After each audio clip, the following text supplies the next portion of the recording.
Time ಆಗೈತಿ 10 ಇನ್ನು 10 ನಿಮಿಷ ಐತಿ. ನೈಟ್ ಡ್ಯೂಟಿಗೆ ಹೋತನ ಬೆಳಿಗ್ಗೆ ಬರ್ಬೇಕಿನ್ನ 6 ಗಂಟೆಗೆ. ಹೊರಗಾರೆ ಕಾಲು ಇಡಾಕವತ್ತು ಅಷ್ಟು ಕೆಟ್ಟ ಥಂಡಿ ಐತಿ. ಅದಕ್ಕೆ ಶೆಟ್ರ್ ಗೀಟ್ರ್ ಹಾಕ್ಕೊಂಡೆಲ್ಲ ಕ್ಯಾಪ್ ಹಾಕೊಂಡು ರೆಡಿ ಆಗಿದ್ದಂಗೆ ಕರೆ ಇದೇನೋ ಆಗಲ್ ಕರೆ ಅಷ್ಟು ಥಂಡಿ ಐತಿ. ಕರೆ ಹೋಗಬೇಕು ಆದರೂ ಹೋಗಿ ಹೊರಗೆ ಐತಿ ಕೆಲಸ. ರಾತ್ರಿ ಎಲ್ಲ ಹೆಂಗೆ ಏನು ಆಕೈತಿ ನೋಡೋದಿನ್ನು. ಈಗ ನಾವು ನಮ್ಮ ಡ್ಯೂಟಿ ಮುಗೀತು. ಈಗ ಟೈಮ್ ಆಗೈತೆ 6. ರಾತ್ರೆಲ್ಲ ಅವ್ನು ಫುಲ್ ಥಂಡ್ಯಾಗ ಡ್ಯೂಟಿ ಮುಗೀತು. ಈಗ ನಾವು ಹೋಗ್ತಾವ ಮನೆಗೆ.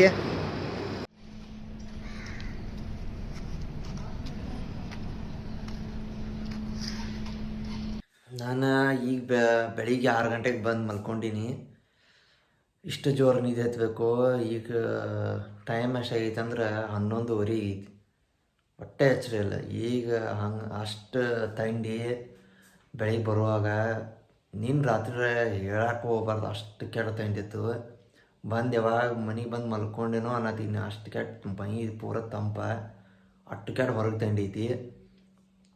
ಈಗ 11:15 ಐತಿ. ಎದ್ದನು ಇನ್ನು ಮತ್ತು ಇವತ್ತು ಮತ್ತು ಈಗ 10 ಗಂಟೆಗೆ ಮತ್ತು ರಾತ್ರಿ ಹೋಗ್ಬೇಕು. ಇವತ್ತೊಂದು ನೈಟ.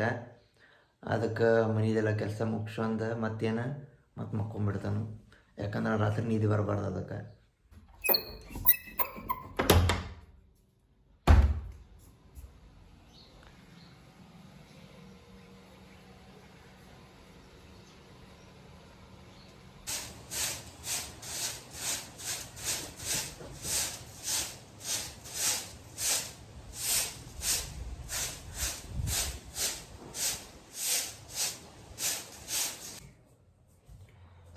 ಅಪ್ಪಾಗ ಮಧ್ಯಾಹ್ನ ಮತ್ತು ರಾತ್ರಿ ನಮ್ಮಿಬ್ಬರಿಗೆ ಈಗ ಮತ್ತು ಅನ್ನ ಕಟ್ಲಿಕ್ಕೆ ಈಗ ನಾಟು. ಈಗ ನನಗೆ ಮಧ್ಯಾಹ್ನ ಊಟ ಮಾಡಬೇಕಾ, ಅಪ್ಪ ಈಗ ಬರ್ತಾನೆ, ಅವಂಗೆ ಅಪ್ಪಾಗ ಬೇಕಾ. ಮತ್ತು ರಾತ್ರಿ ಮತ್ತು ನಾನು ನೈಟ್ ಡ್ಯೂಟಿಗೆ ಹೋಗುವಾಗ ಮತ್ತು 2 ಸಲ ಮಾಡ್ಕೊಳ್ಕೊಂಡು ಅದಕ್ಕೆ ಅವಂಗೆ 2 ಟೈಮ್ ಆಗುವಂಗೆ ಈಗ ಅನ್ನಕ್ಕೆ ಇಟ್ಕೊಂಡ್ಬಿಡ್ತಾನೆ.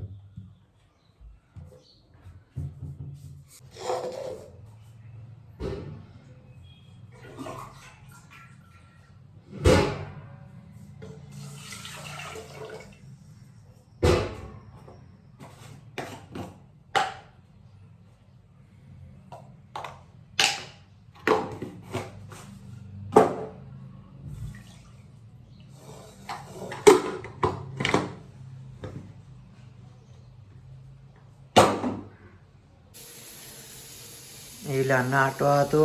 ಇಲ್ಲಿ ಸ್ವಲ್ಪ ಸಾರ ಕುದಿಯಾಕಿಟ್ಟನು ಬ್ಯಾಳಿ. ಇದು ಮಧ್ಯಾಹ್ನ ಕಟ್ಟು ಆಯ್ತು. ಒಂದು ಸ್ವಲ್ಪ ಅನ್ನ ಆಟ ಐತಿ ಅಲ್ಲಿ ಇಟ್ಟನು. ಸ್ವಲ್ಪ ಅನ್ನ ಒಗ್ಗರಣೆ ಹಚ್ಕೊಂಡ್ಬಿಡ್ತಾನೆ. ಈಗ ನಾಷ್ಟ ಆಟು ಅನ್ನ ಒಗ್ಗರಣೆ ಹಚ್ಕೊಂಡನು. ಈಗ ನಾಷ್ಟ ಆಟ ಮಾಡ್ಬೇಕು. ನಾಷ್ಟ ಆಟ ಮಾಡಿ ಈಗ ಅನ್ನ ಆಟು ಆಗೈತಿ. ಇಲ್ಲಟ್ಟು ಸಾರು ಮಾಡಿಟ್ಟನು. ಸಾರು ಆಯ್ತು. ಇಲ್ಲಿ ಪಲ್ಯ ಐತಿ. ಇನ್ನು ನಾಷ್ಟ ಆಟ ಮಾಡಿ ಪೂಜೆ ಆಟ ಮಾಡ್ತಾನು. ಮಾಡಿದ್ನಿ ಅಂದ್ರೆ ಮಕ್ಕೊಂಬಿಡ್ತಾನೆ ಇನ್ನೊಂದು ಸ್ವಲ್ಪ. ಯಾಕಂದ್ರೆ ಮತ್ತು ರಾತ್ರಿ ಮತ್ತು ನಿದ್ದೆ ಬರೈತೆ ಅದಕ್ಕೆ. ಪೂಜೆ ಆಟ ಮುಗೀತು.